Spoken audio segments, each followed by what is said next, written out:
দর্শক, KTV news 24 স্বাগতম। এই মুহূর্তে আপনাদেরকে দেখানোর চেষ্টা করছি সারা বাংলাদেশের 8 লক্ষ আউটসোর্সিং কর্মচারী কর্মকর্তা বৃন্দ তারা কিন্তু কর্মবিরতির ডাক দিয়েছেন এবং কর্মবিরতির ডাক দিয়ে তারা কিন্তু অবস্থান করছেন তাদের স্ব কার্যালয়ে। দর্শক, তাদের স্লোগান একটু আমরা আপনাদেরকে শোনানোর চেষ্টা করব।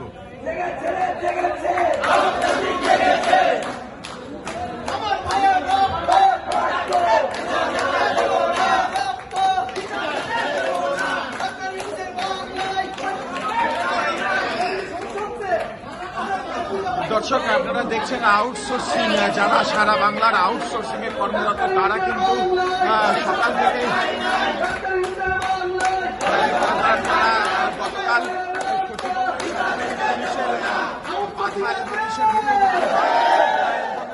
পরবর্তীতে কিন্তু তারা আজকে কর্মবিরতি ডাক দেন। স্লোগান আমরা আপনাদেরকে একটু শোনানোর চেষ্টা করব।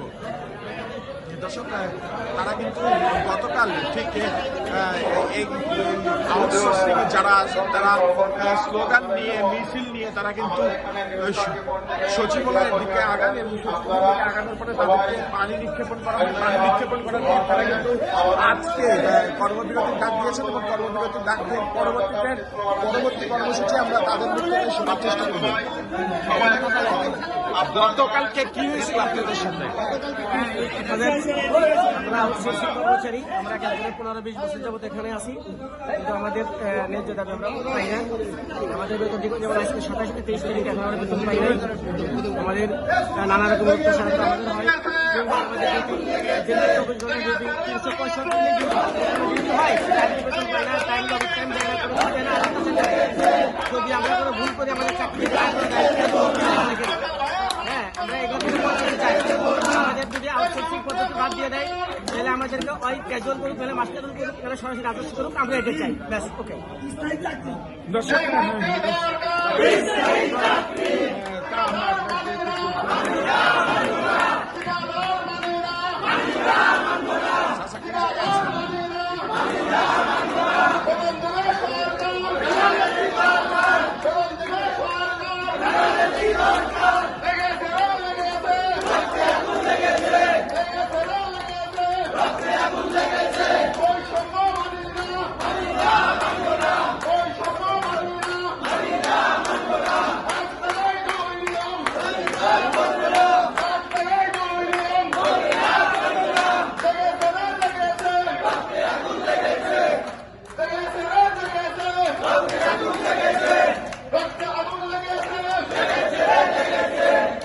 দর্শক, এক দেশে দুই নীতি তারা মানে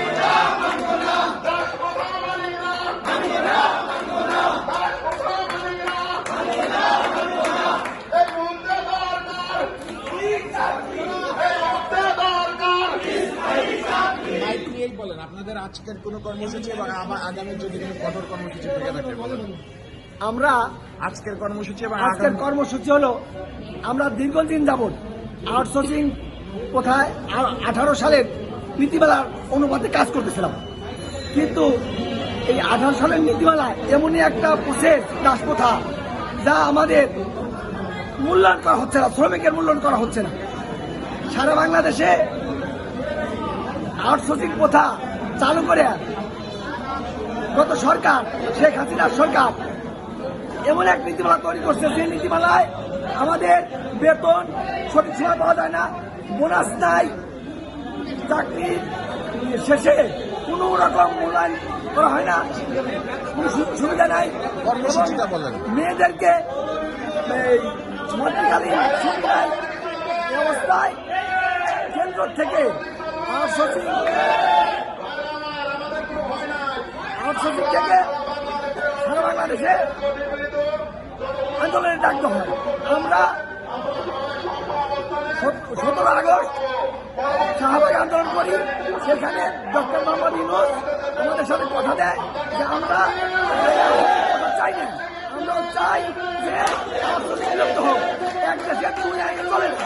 কিন্তু তার কথা দেওয়ার পরেও দীর্ঘদিন যাবৎ এই কথার বাস্তবায়ন হয় নাই। আমরা পরবর্তীতে আবার 19 তারিখে আন্দোলন করি।